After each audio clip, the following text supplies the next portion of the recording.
Welcome to the AI Chat Podcast. I'm your host, Jaden Schaefer. Today on the podcast, we have the pleasure of being joined by Conor Grennan, who is the Dean of MBA and Graduate Students at NYU Stern and the head of Generative AI at Stern. So he is a New York Times bestselling author. Conor is actually someone I've been following on LinkedIn for a long time.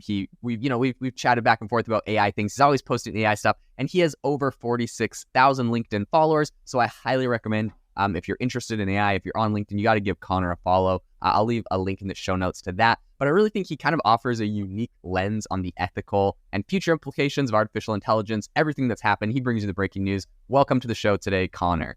Jaden, so fun to be here. I've been listening to you since the very beginning. I've been learning a ton, so thanks for having me. Super excited to have you on. So, dude, just starting this thing off, tell us a little bit about your background, like what got you into that. You're like an AI influencer, but when I go to LinkedIn, it says like top voice for public speaking. So obviously you've been doing things before this. Tell us a little bit about your journey. I was literally telling somebody the other day, like, oh yeah, way back in the beginning, they're like, you mean like 4 months ago? I was like, yeah, 4 months ago. So yeah, my background is sort of funny, right? Because it's my wife that's in AI. She's in AI at McKinsey, and I don't have a background in AI. I have a background in communications and podcasting, writing, and all that. But back in January, February, she was like, "Hey, have you tried ChatGPT? You got to try this." And I was like, "Okay." So I tried it, and I was like you, right? When you had the original podcast back in the day, right? Again, 10 months ago. I was like, this is unbelievable. It's going to change everything. And I'm in academia, as you mentioned. I'm at the MBA program at NYU Stern.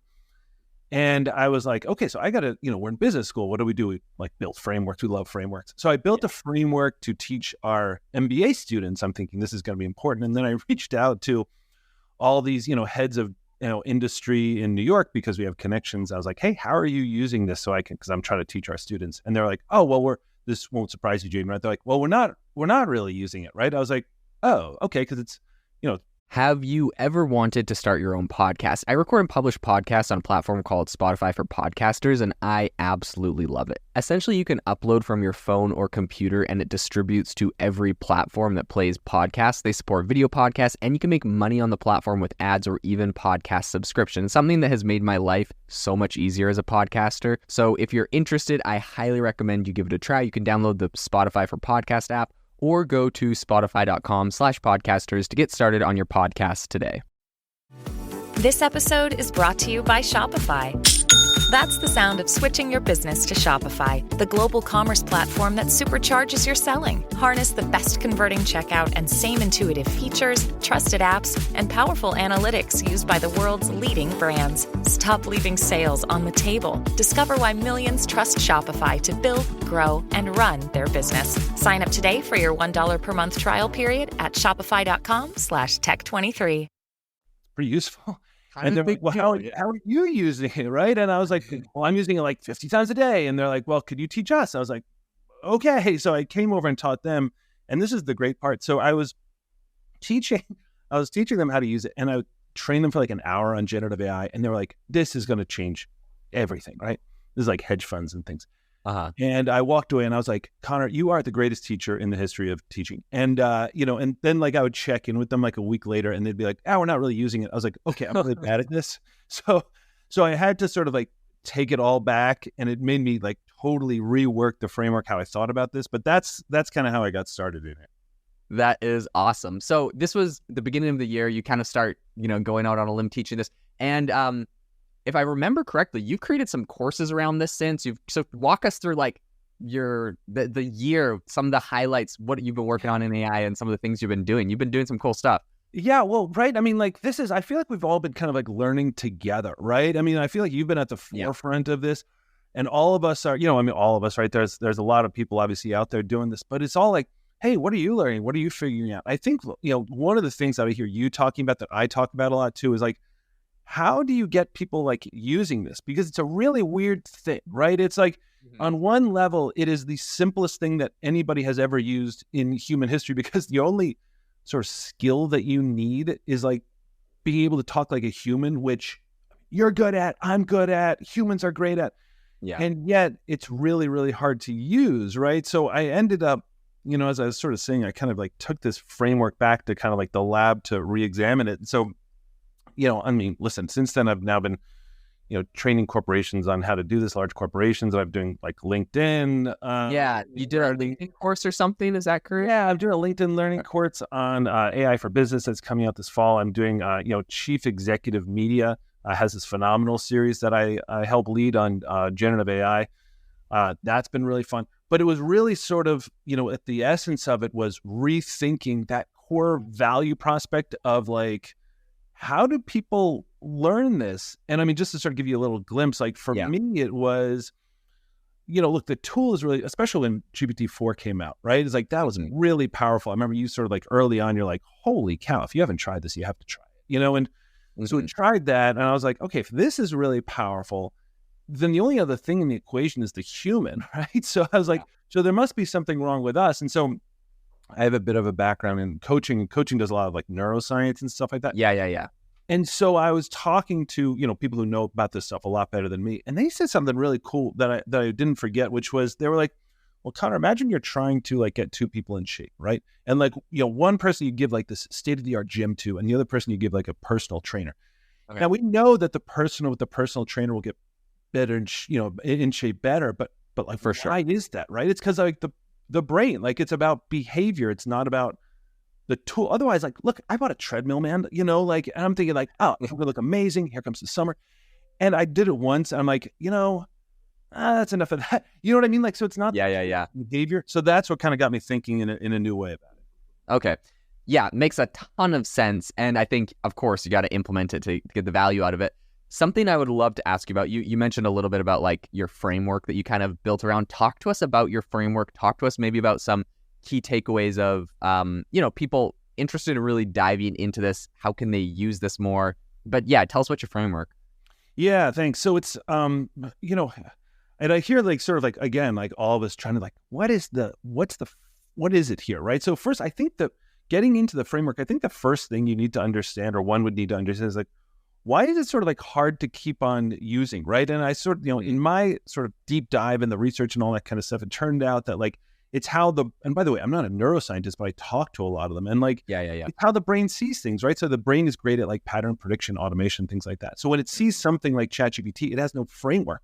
So it goes straight to like Google, which, as you know really well, right? If you use it like Google, it's terrible, right? Because it's a great, reasoning tool, but it's not a good knowledge tool. It's a little better now, obviously, with, being sort of integrated into the internet for the first time.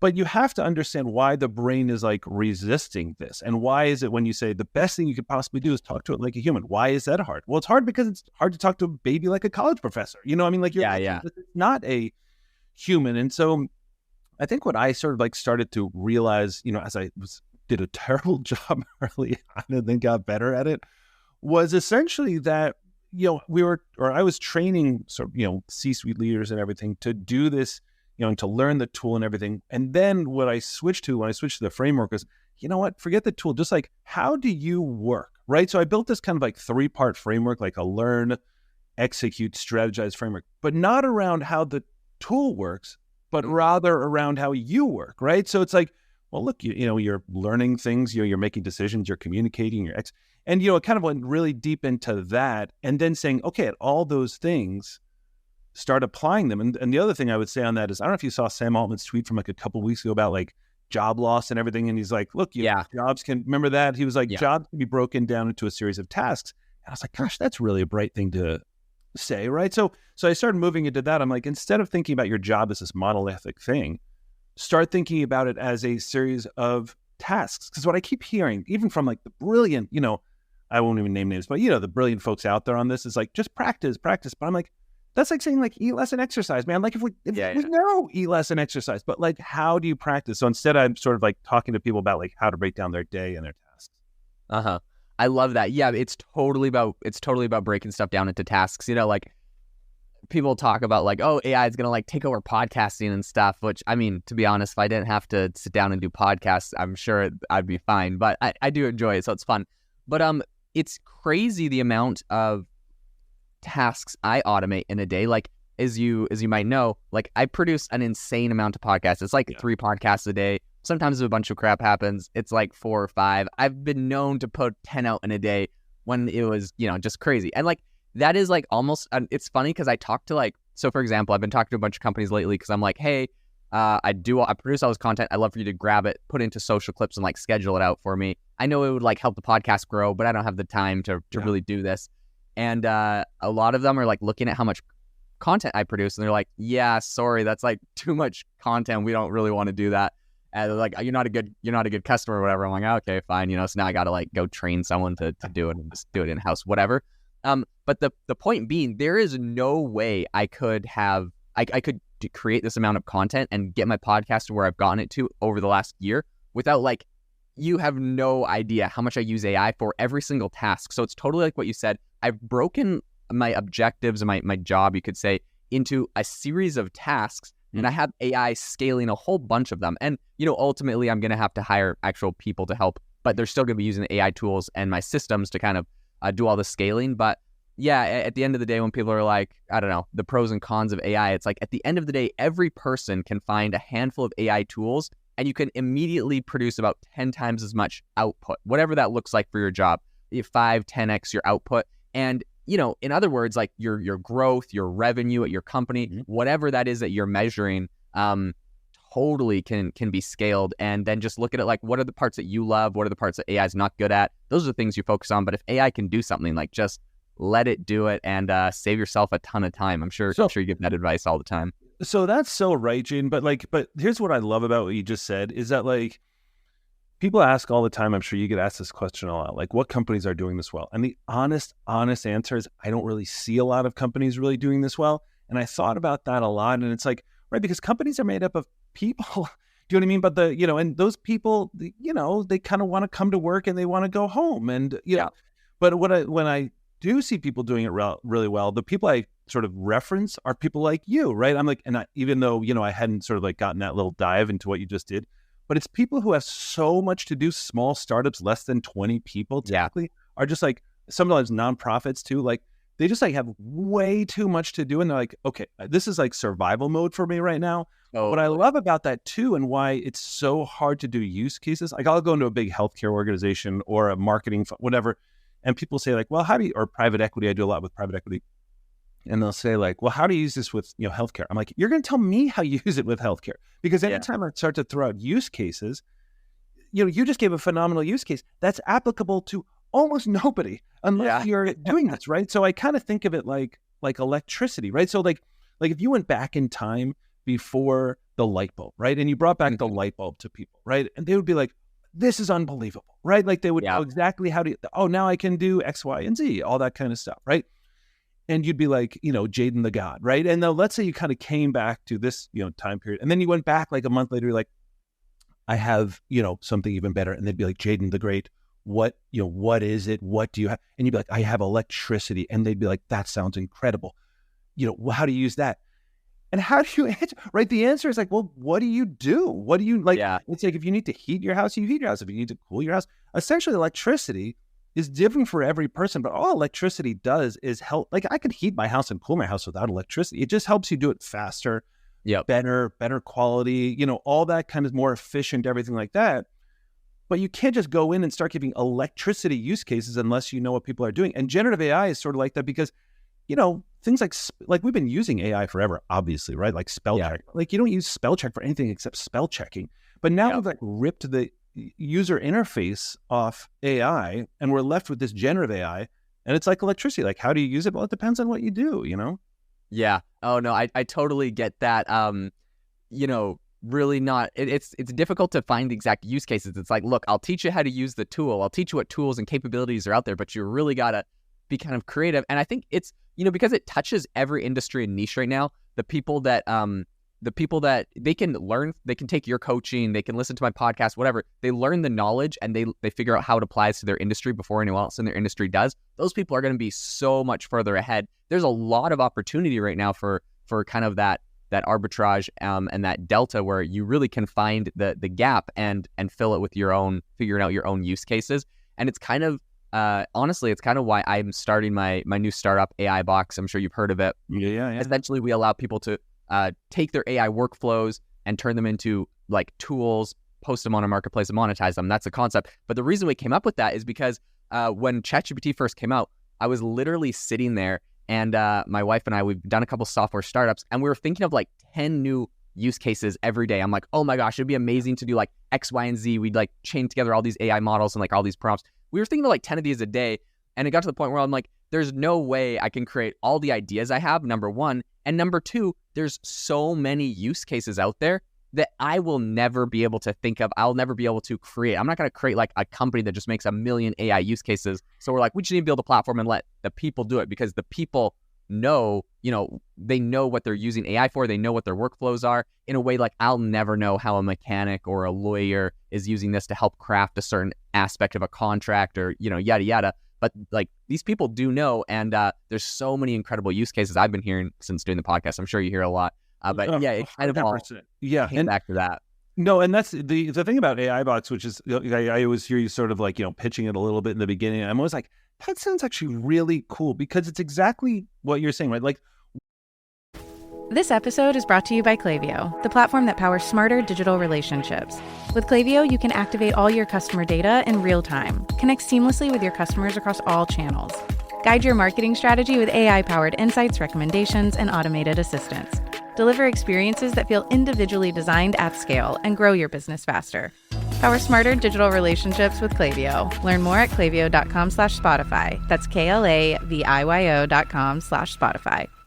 Workflow, everybody's workflow is utterly different. Even on one team, everybody's workflow is different. So like what I do when I'm like, training companies or something like that, like I'll do like a, half-day workshop or something, right?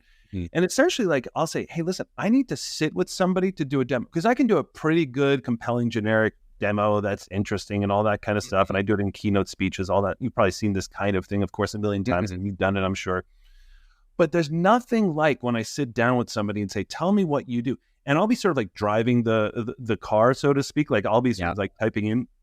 Dude, I won't even know what they're saying. Do you know what I mean? Like they're giving me like acronyms. They're like, I'm like, don't tell me, don't worry. I'm just going to type it in. They start to explain something. I'm like, it's okay. Just put it in. And it reminds me every time of, even on the same team. This is why I love the AI bots idea about, individual workflows, and just use this, because that to me is the giant bottleneck. If you can just get people to sort of understand that, like, if you use this, look, if your company isn't incentivizing you, then just do it. You know what I mean? Like, it saves 2 hours on your day, and your quality of work is going to be better, and you're going to be promoted. But that's why I try to work with senior leadership. It's like, because new benchmarks are now set, you know what I mean? Yeah. Or I'll work with individuals and say, listen, like, you're going to get promoted out of this. There's almost no way around it.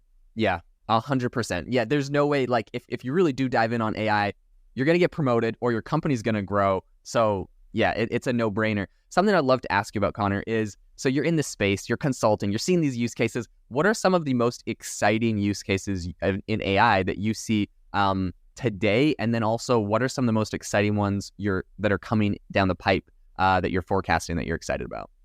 Yeah, I think the most exciting, to be totally honest, is really the startup space, because I'm starting to see startups just doing this from the ground up, right? So one of the big things that I was even talking about today, so I think I posted this on LinkedIn recently, not sure when this will come out, but like, the point is like around like LLMs, like, should you've had this conversation with a ton of really interesting people, like, should you buy, should you build, like, OpenAI's enterprise, all that kind of stuff, right?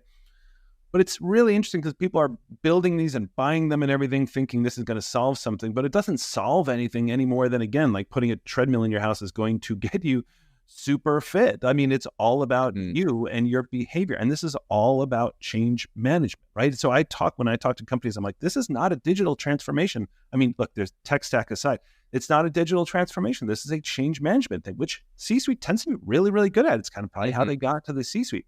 And so when I think about like the really exciting things happening, I think about really the startup world, because I mean, they're starting this from the ground up. They're reorging. I mean, again, one of the examples that I was giving in this idea about whether you should buy or build is that people are taking this technology and sort of slapping it onto like an old organizational structure where you're still hiring for administrative skills. I'm like, it's going to flatten the organization like crazy, right? I mean, like, you don't really have to hire for administrative skills anymore. You have to hire for critical thinking. And people would say, well, we've always done that. It's like, okay, well, I mean, have you really? I don't know. I mean, but point being that co-pilot with your entry-level person is going to, and I think, I'm sure you did. You saw it because you talked about it, like talking about that BCG study that, Ethan Mollick, Harvard, all that kind of stuff. And it was like at the lower end, they improved by 47%. The upper end, I think, was 17%. Yeah. 47% increase in quality from your lower end people. That means that the quality of work going to your middle management is way, way better. So the exciting thing for me is really seeing the organizations that are really taking a look at how their organization is structured. Yeah. And then I think in the future, and you talk about this a ton, I do too, I love it, the healthcare implications, Yeah. again, like, brain tumor stuff and everything else, but just like drug discovery, because it's so ripe for it. I was talking with a private equity place yesterday just about radiology, and there was that incredible study where it's like, in order of like who gets it best, or closest to right, it goes like AI, then humans, then AI plus humans, which must be some weird ego-driven, bizarre world thing. So there's a lot of weird stuff like that. But to me, like, just because of the actual implication of how it affects humans is the healthcare space. It's blowing up. I'm super excited to see what comes next there. Yeah, it's incredible. There's so many insane use cases coming out. So something that I actually think about a lot is the fact that, of course, we're seeing like a shift to putting AI into everything right now.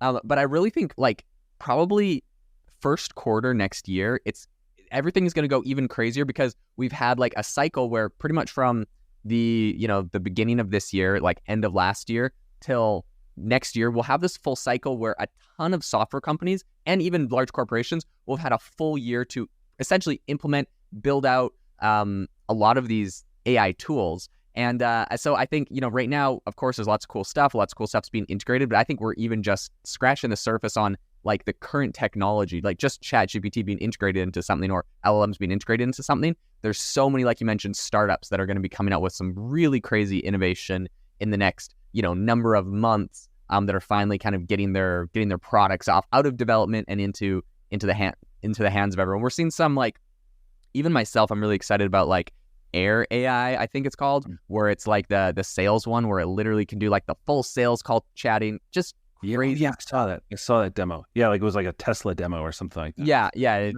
sells a car or whatever. So super crazy. And I think the implications of that, like call centers, sales, customer support, like so much, it's going to be insane. One thing I'd love to ask you about as well is, so of course there's all these amazing use cases. What concerns do you have with AI? What are some maybe negatives, some drawbacks, or some things people should be aware of as well? Yeah, the truth is, it feels like, and I'd love to hear your answer on this too, like it almost like the things you feel, right? Like all the deep fakes and things like I don't know how you get around all the ethical stuff. Yeah. I'm not as concerned about, data privacy and things like that, I'll be honest. I mean, I'm sure I should be. I'll probably sound naive on that, but it's one of these things where they have to get right after the social media fiasco. I mean, Sam Altman has really hung his hat on that. I think they've put 20% of their net or something to alignment or something like that, right? I mean, like they've just invested really heavily in that. I think they'll get that right, just because they have so much writing on it. And also you have different models that people could just jump to, right? I mean, I'm a big OpenAI guy, but like one thing that goes wrong with that, like, hey, Anthropic is over here saying blah, blah, blah, or something goes wrong with Midjourney, and Adobe has hung their hat with, Getty Images and everybody else around, like, like, hey, like companies will just say, well, look, if you're going to use one of these, use Adobe, because we know that they don't, you're not going to have any copyright violations. Yep. I think they'll figure that out. I mean, I think that it's, they'll probably come to these, conclusions, these agreements with New York Times, with, what I mean? Like just all that, right? With this all lawsuits. My big concern is around like the deep fake stuff. I mean, because now with, character AI is huge. I'm sure, you've seen all the meta stuff with the Tom Brady stuff and everything like that. Like that's all awesome, but it's also like, holy cow, with celebrities and everything else. But just like, and again, right now with, ChatGPT-4 Vision, it's at the moment, it's really good about, hey, I can't tell you what this is because it's a human face. That tech will probably get better even. But my God, can you imagine like the stalking implications? So it's a very human thing rather than the big like Gary Marcus, hey, this is going to, destroy the universe kind of thing. I'm not concerned about that stuff. I'm really concerned about like the very personal stuff. Yeah. Oh, 100%. Something that concerns me for sure with like that whole deepfake space, and I'm sure I've mentioned this before, but like, think of the implications of like in a trial, someone deep fakes like some like falsified evidence. Like that's insane, right? Like you could frame someone so easily. And I mean, like, I swear all of the like evidence, and it's not just like a picture, it's like a video of them like, running around doing something bad, right?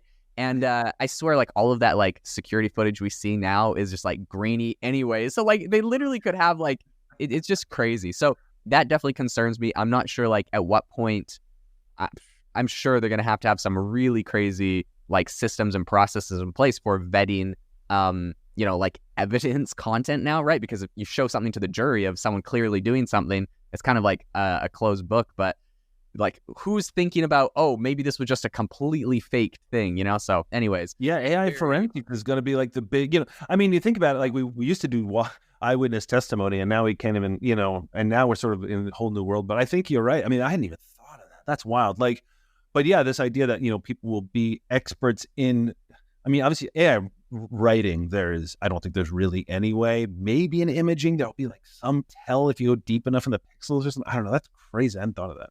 Yeah, well, so I think what a lot of the AI image models are, some of them are doing and some of them are talking about it, but like they have like secret invisible watermarks, which is just like pixels that kind of are like in special places. And when they scan it, they can say, all they can do though is say like, we generated that image, like our model, but they don't have it for all the other models. And the other thing that I think about a lot is the fact that you can get, like, let's say you get Midjourney or whatever the best model is to create something that looks like perfect and realistic, and sure, they have their watermark on it.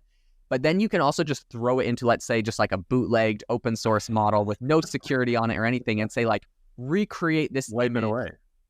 Or just recreate this image as best as you can. And now the security's gone. So I think it's kind of this cat and mouse game.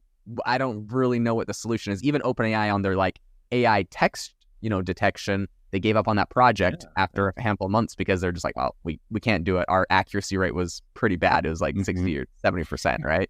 Which you can't have all those false positives. So it's crazy. Something I would love to ask you about, Conor, as we're wrapping the show up today. What is one piece of advice you feel like you could give listeners, perhaps, people implementing AI into their companies, people looking at implementing AI into their companies, executive C-suite, all those kind of people, right? What's a piece of advice you feel like you could give them on AI and AI's implementation into their organizations? Yeah, I'd say, some of the basic stuff, start small, practice, all that kind of stuff. But like, I don't know if that works, right? Because I mean, I'm trying to get as practical as possible. And so first of all, listen, I really do think training is just essential. I mean, I think that people need to sort of like hear from somebody who knows how to use this. How do you do it, right? Like, I mean, and what is it? I mean, whether that's, from a big consulting company or small consultants, there's a lot of them. I mean, obviously I do that.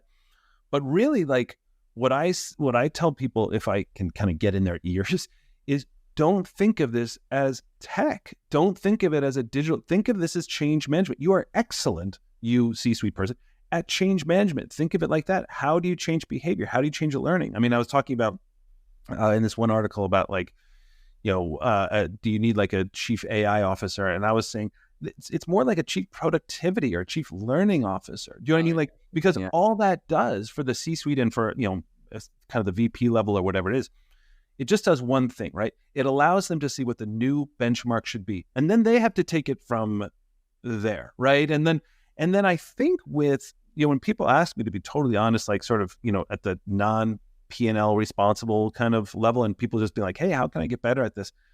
Again, what I say is like, there's some great, like, you're one of 3 podcasts that I like always recommend. I'm like, look, it's just out there, right? I mean, like, in 10 minutes, you'll just hear sort of somebody talking about this thing that you're reading about, which is way different from reading about it. I think that, there's great people on LinkedIn. There's, the Ethan Mollets and Ali Millers and people like that of the world who I just like really like, soak up their stuff. So just go to somebody who you like their voice and you feel like they can explain it well, like those folks I just mentioned, and then just follow them. And then again, I don't want to say like, just practice. But what I would do is take your job and just take one day. Do me a favor. Just take one day, break your job into discrete tasks. Like write down, okay, right now I did this, and just throw ChatGPT at it. Just say, hey, this is what I'm doing. How can you help? Nothing more. I don't do prompt engineering or anything. I'm just like, just talk to it. And lastly on that, just sort of, if it's not answering it well, like, you wouldn't fire an intern after a day. Just like, so I don't say just practice with it, but do that. Take one task, throw it at it. If it's not working, try it a few more times and see, like at some point it's going to hit and you're going to be off and running. Yeah. Love that. Incredible advice. Conor, thank you so much for coming on the podcast today, sharing all your advice, everything you're doing. for listeners, like I mentioned, go and follow Conor on LinkedIn. And I guess, is there anywhere else that people can find you or find out what you're working on? What's a good way for, give me some stuff to put my, Thanks for asking.